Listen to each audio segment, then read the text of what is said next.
Bien, vamos a continuar con el estudio del capítulo 27 del Evangelio según San Mateo y hemos llegado al relato de la crucifixión. Versículo 32 dice: Al salir encontraron a un hombre de Cirene llamado Simón y le obligaron a llevar la cruz. Llegados a un lugar llamado Gólgota, esto es, Calvario, le dieron a beber vino mezclado con hiel, pero él después de probarlo no quiso beberlo. Una vez que le crucificaron, se repartieron sus vestidos, echando a suertes, y se quedaron sentados allí para custodiarle. Sobre su cabeza pusieron un escrito, la causa de su condena, y decía: Este es Jesús, el Rey de los judíos. Esta frase es propia de Mateo. Y al mismo tiempo que a él crucificaban a dos salteadores, uno a la derecha y otro a la izquierda.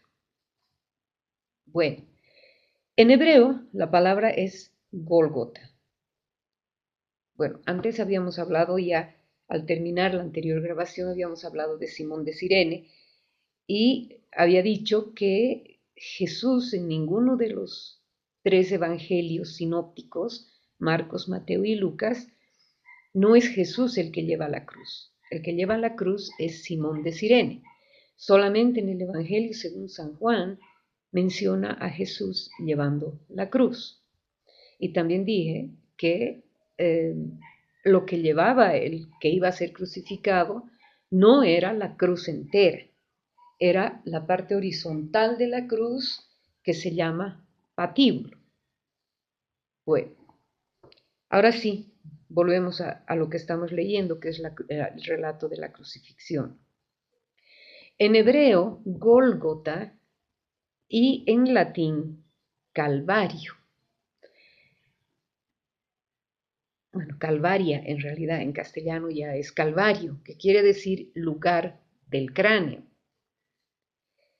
Y dice: le dieron a beber vino mezclado con hiel. En realidad lo que daban a los ajusticiados, a los que iban a ser ajusticiados, era vino mezclado con mirra. Vino mezclado con mirra. Era un brebaje embriagante, o más bien estupefaciente, que solían darles para atenuar sus sufrimientos. Los dopaban, más claramente los dopaban, con vino mezclado con mirra. Los dopaban para que no sientan el dolor. Y Mateo cambia la palabra mirra por hiel y vino por vinagre, ¿no? Eso es en reminiscencia al Salmo 69, versículo 22, que lo vamos a leer. Salmo 69, versículo 22. Y dice: me han echado veneno en la comida y me han apagado mi sed con vinagre. Esa es la referencia a la que hacen de darle vinagre con hiel. Ahora, según Mateo, bueno, según Marcos, en el capítulo 15 que ya hemos visto, Jesús fue crucificado a las 9 de la mañana. Según Juan, en el capítulo 19, fue crucificado a las 12 del mediodía. Mateo y Lucas no dicen la hora exacta del hecho, pero Mateo en este capítulo 27 y Lucas en el capítulo 23 de su Evangelio sugieren que hubiera sido al mediodía, igual que lo que dice Juan. Pero sigamos leyendo. ¿Sí? Pusieron la causa de su condena. Este es Jesús, el Rey de los judíos. En Mateo, al igual que en Marcos 15 y Lucas 23, la inscripción puesta en la cruz no es completa. Dice algo, como en este caso: este es Jesús, el Rey de los judíos. No es completa. Mientras que en el Evangelio según San Juan, la inscripción está completa. Jesús Nazareno, Rey de los Judíos. Eso está en el capítulo 19, fácil de acordarse, capítulo 19, versículo 19. Fácil, Evangelio según San Juan, 19, 19. Bueno, aquí dice que junto a él le crucificaron a dos salteadores. En el Evangelio en griego está como lestes, que quiere decir criminales. Uno es bueno y el otro es malo, ¿verdad? Bueno, versículo 39, vamos a continuar. Los que pasaban por allí le insultaban, meneando la cabeza y diciendo, tú que destruyes el santuario y en 3 días lo levantas, sálvate a ti mismo, si eres hijo de Dios, y baja de la cruz. Igualmente los sumos sacerdotes junto con los escribas y los ancianos se burlaban de él diciendo, a otros salvó y a sí mismo no puede salvarse. Rey de Israel es, que baje ahora de la cruz y creeremos en él. Ha puesto su confianza en Dios, que le salve ahora, si es que de verdad le quiere, ya que dijo soy hijo de Dios. De la misma manera le injuriaban también los salteadores crucificados con él. Para los judíos, para los sacerdotes, los ancianos, los líderes, esta era la verdadera razón de su condena. Esto de decir, ha dicho que es hijo de Dios, mientras que para los romanos la razón fue lo puesto en la inscripción, Jesús, rey de los judíos, porque ellos tenían como rey al César, al emperador. Esa fue la razón para los judíos y lo puesto en la cruz fue la razón de la condena por los romanos. Versículo 45. Desde la hora sexta es el mediodía.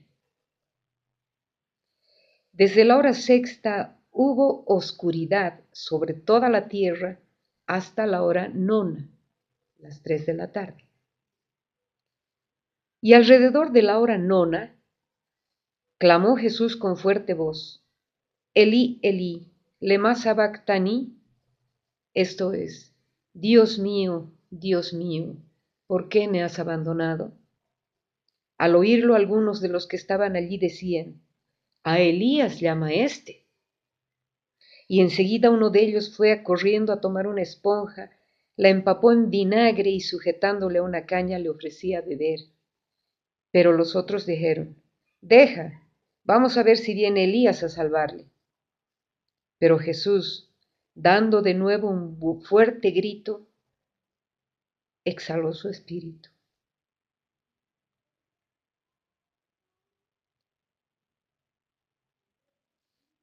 Y continúa diciendo, en esto, el velo del santuario se rasgó en dos, de arriba abajo. Tembló la tierra y las rocas se hendieron. Se abrieron los sepulcros y muchos cuerpos de santos difuntos resucitaron, y saliendo de los sepulcros después de la resurrección de él, entraron a la ciudad santa y se aparecieron a muchos. Por su parte el centurión y los que con él estaban, guardando a Jesús, al ver el terremoto y lo que pasaba, se llenaron de miedo y dijeron, verdaderamente, este era hijo de Dios. Había allí muchas mujeres mirando desde lejos, aquellas que habían seguido a Jesús desde Galilea para servirle. Entre ellas estaban María Magdalena, María, la madre de Santiago y de José, y la madre de los hijos de Zebedeo. La muerte de Jesús, la hora sexta. El mediodía hubo oscuridad. A esa hora fue crucificado Jesús. El relato es apocalíptico. Es la hora más oscura de la historia. Fue algo milagroso. Aunque para algunos dicen que hubiera sido un eclipse, pero eso no pudo ser, porque la fiesta de los judíos se celebraba en luna llena, y un eclipse se produce cuando hay luna nueva, no cuando hay luna llena, así es que no podía haber sido. Y el versículo 22, 2, perdón, el versículo 46, el versículo 46 que dice, Elí, Elí, lema sabactani, viene del arameo, y eso viene del Salmo 22, 2, el mismo salmo que hemos leído antes. Es el salmo del siervo sufriente. Salmo 22, 2. También es facilito de acordarse. 22, 2. Ahora, dicen, a Elías llama este.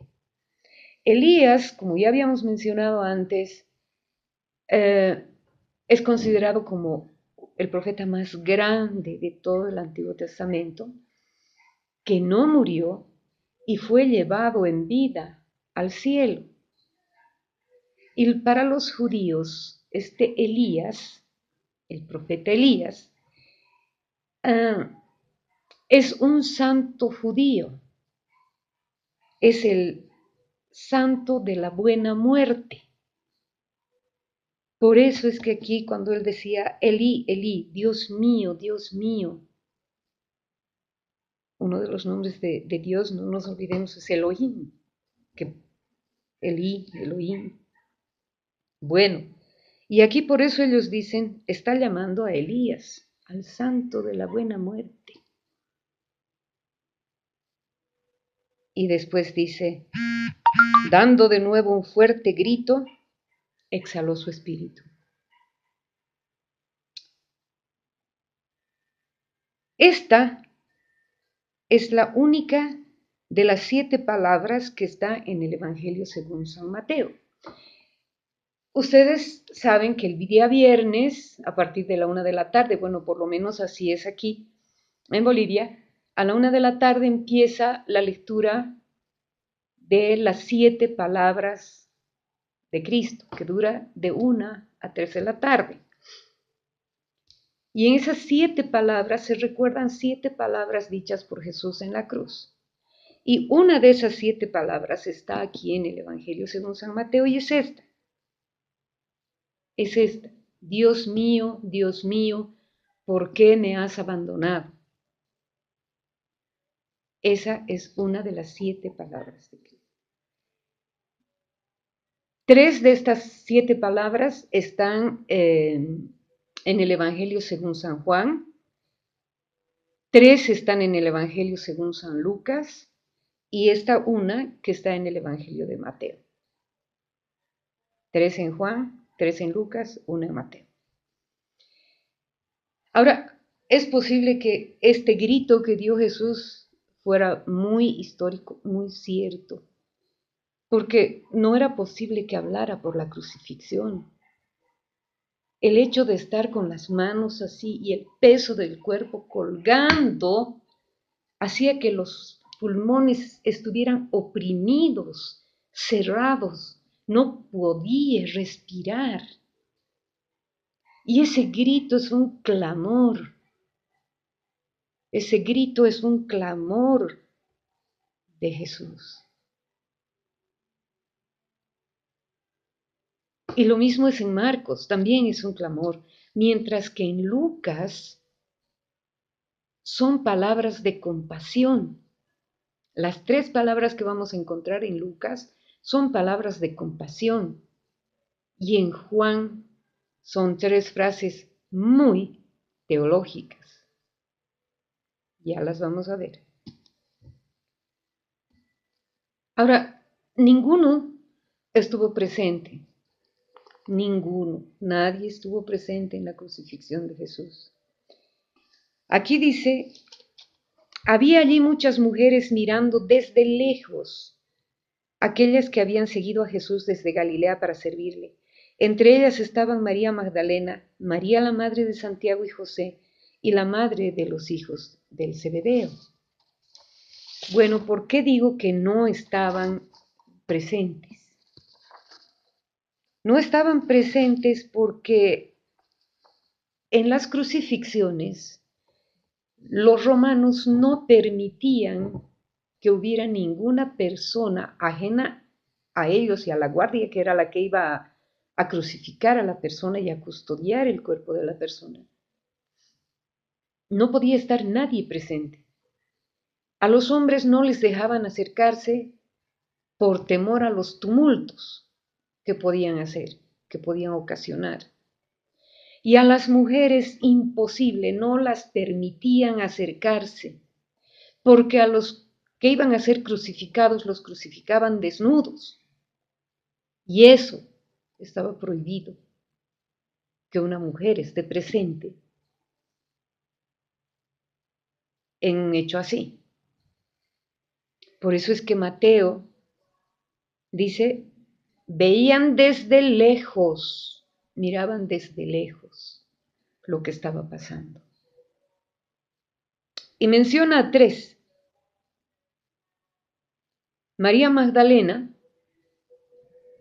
María la madre de Santiago y de José, y la madre de los hijos del Zebedeo, de Santiago y Juan. Esta María, la madre de Santiago y José, se piensa que se refiere a la madre de Jesús. La madre de Santiago y Jesús, existe cierta posibilidad de que se tratara de ella porque en Mateo 13, en este mismo evangelio, en el capítulo 13, hemos visto que dice que Jesús tenía hermanos, dos de los cuales se llamaban Santiago y José precisamente. Y este Santiago y José estaban presentes. No hijos de María precisamente, no hijos de María, no hijos de María. No nos olvidemos que la palabra que usan es adelphos, los suyos, los parientes, los cercanos. Pero aquí en Mateo y Marcos y Lucas, la presencia de la madre de Jesús presenciando la muerte de su hijo solo está en Mateo y Marcos. Lucas no menciona esto. Aquí veladamente Mateo y también Marcos nos dicen que María estaba ahí, María, la madre de Santiago y José. Puede ser que se estuviera refiriendo a María, la madre de Jesús, pero es una forma velada de decir que la madre de Jesús estuvo presente viendo la crucifixión de su hijo. Lucas no menciona nada de esto, en absoluto, en absoluto. Y Juan claramente dice que María estuvo presente en la crucifixión de Jesús, al pie de la cruz, junto a la cruz, dice el Evangelio según San Juan.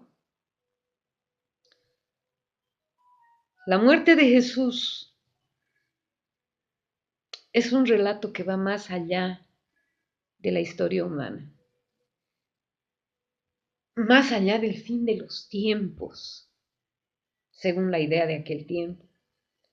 El fin de la vida está sujeta a la muerte y todo termina, pero con la muerte de Jesús para Dios se abre una nueva idea de que Él es la vida eterna. Jesús resucita y abre las puertas de la resurrección para todos nosotros. Y por eso tenemos la fe cierta, la fe total, de que después de esta vida, si hemos vivido como Jesús quiere, como Jesús quería, como Dios nos manda, será Él el que nos abra las puertas para la resurrección. Es doloroso el relato de la muerte de Jesús. Seguimos. Al atardecer, ya casi las 6 de la tarde, 5 o 6 de la tarde, vino un hombre rico de Arimatea llamado José, que se había hecho también discípulo de Jesús. Se presentó a Pilato y pidió el cuerpo de Jesús. Entonces Pilato dio orden de que se le entregase. José tomó el cuerpo, lo envolvió en una sábana limpia y lo puso en su sepulcro nuevo, que había hecho excavar en la roca. Luego hizo rodar una gran piedra hasta la entrada del sepulcro y se fue. Estaban allí María Magdalena y la otra María sentadas frente al sepulcro. Esta otra María se sospecha que se refiere a la madre de Jesús. En Mateo dice que era un hombre rico, el que fue y que también se había hecho discípulo de Jesús y que pidió a Pilato el cuerpo de Jesús. Eso dice Mateo, lo que acabamos de leer. En Marcos, este José de Arimatea es un miembro del Sanedrín. No nos olvidemos que el Sanedrín era lo más alto, la cúpula de la jerarquía eclesiástica de los judíos. Ahora, eso de sábana limpia y sepulcro nuevo, hermanos, todo lo que se da a Jesús, todo lo que se da a Jesús debe ser limpio y nuevo. Una vida limpia, sin dobleces, con un profundo arrepentimiento por lo pasado en nuestras vidas, lo que nos cambiará totalmente y así nuestro cuerpo será ese sepulcro nuevo para el Espíritu de Dios, que vive en nosotros y será liberado el momento de nuestra muerte para volver a Él. Eso es lo que nos significa la sábana limpia y el sepulcro nuevo. Ahora sí, vamos a continuar con la custodia del sepulcro en el versículo 62. Y dice, al otro día, el día siguiente de la preparación, los sumos sacerdotes y los fariseos se reunieron ante Pilato y le dijeron, Señor, recordamos que ese impostor dijo cuando aún vivía, a los 3 días resucitaré. Manda pues que se quede asegurado el sepulcro hasta el 3er día, no sea que vengan sus discípulos, lo roben y digan luego al pueblo, resucitó de entre los muertos, y la última impostura sea peor que la primera. Pilato les dijo, tienen una guardia, vayan, asegúrenlo como saben. Ellos fueron y aseguraron el sepulcro sellando la piedra y poniendo la guardia. Al otro día, es el día siguiente en la noche, o sea, el viernes a las 6 de la tarde, o sea, el día de la Pascua misma. Jesús muere el viernes a las 3 de la tarde, su cuerpo es recogido cerca a las 6, hora en que empezaba el sábado y no podían tener un cuerpo así, y los judíos no podían estar caminando y menos yendo donde Pilato, van y lo entierran. Y Mateo solo quería mostrar la fuerte separación que había entre judíos y los primeros cristianos, ¿no? Pero bueno.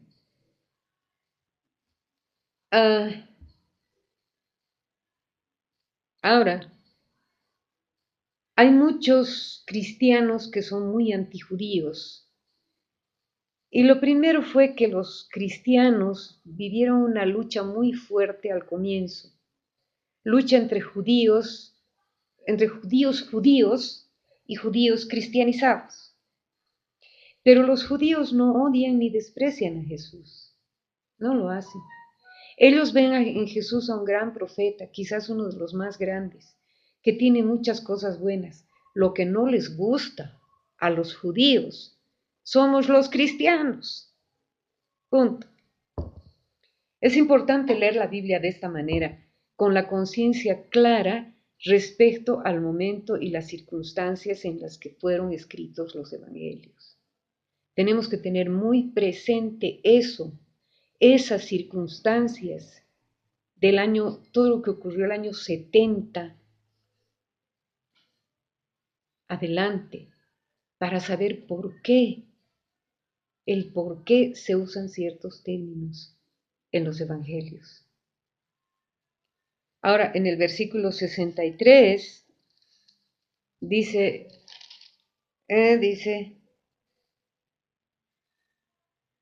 a los 3 días resucitaré. Jesús nunca dijo a los 3 días yo resucitaré. Él dijo, el Hijo del Hombre resucitará. Él tenía un cuerpo humano y resucitó con él. La resurrección de Jesús es una promesa para nosotros, ya que todos somos humanos como Él también fue. Él fue humano y divino, ¿sí? Y dijo en Juan 6, eso lo vemos claramente, yo lo resucitaré en el último día. Todos resucitaremos, no en el cuerpo físico como lo tenemos ahora, sino en cuerpo glorioso, cuerpo transformado para la vida eterna. La idea de la resurrección fue desarrollándose poco a poco en las comunidades cristianas a lo largo de los siglos. Y fue una idea de que aun cuando Jesús había muerto, Él vivía en ellos y su presencia era real. Vamos a quedar ahí para leer el capítulo 28. Y dice, pasado el sábado, al alborear el primer día de la semana, María Magdalena y la otra María fueron a ver el sepulcro. De pronto se produjo un gran terremoto, pues un ángel del Señor bajó del cielo y acercándose hizo rodar la piedra y se sentó encima de ella. Su aspecto era como de un relámpago y su vestido blanco como la nieve. Los guardias atemorizados ante él se pusieron a temblar y se quedaron como muertos. El ángel se dirigió a las mujeres y les dijo, ustedes no teman, pues sé que buscan a Jesús, el crucificado. No está aquí, ha resucitado, como lo había dicho. Vengan y vean el lugar donde estaba, y ahora vayan enseguida a decir a sus discípulos, ha resucitado de entre los muertos e irá delante de ustedes a Galilea, y allí le verán. Ya les he dicho, ellas partieron a toda prisa del sepulcro con miedo y gran gozo, y corrieron a dar la noticia a sus discípulos. En esto, Jesús les salió al encuentro y les dijo, salve. Y ellas acercándose se asieron a sus pies y le adoraron. Entonces les dice Jesús, no teman, vayan y avisen a mis hermanos que vayan a Galilea, allí me verán. Esto ya ocurre, dice, pasado el sábado. Esto es el sábado pasadas las 6 de la tarde, que ya para nosotros sería domingo. Este es un relato muy solemne. Las mujeres estuvieron en su casa las 24 horas de descanso sabático indicado por la ley judía, antes de ir al sepulcro.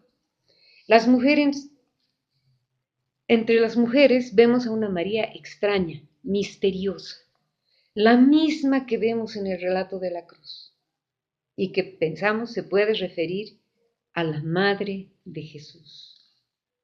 ¿Sí? Eso estamos viendo ahí.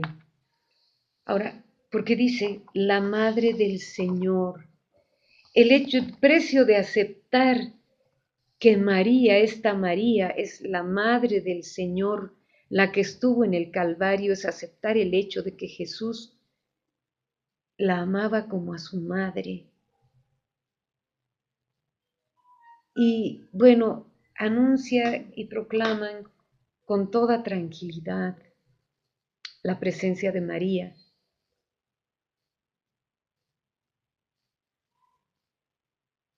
Igual que en el capítulo 27, con la muerte de Jesús, también aquí hay un temblor, pero muy fuerte, ya que dice terremoto.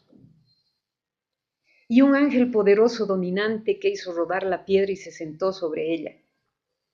De la misma manera que Mateo engrandece el sepulcro en el entierro de Jesús, ahora engrandece al joven, al neaniscos, ese joven desnudo que escapó en Marcos, que escapó del Monte de los Olivos.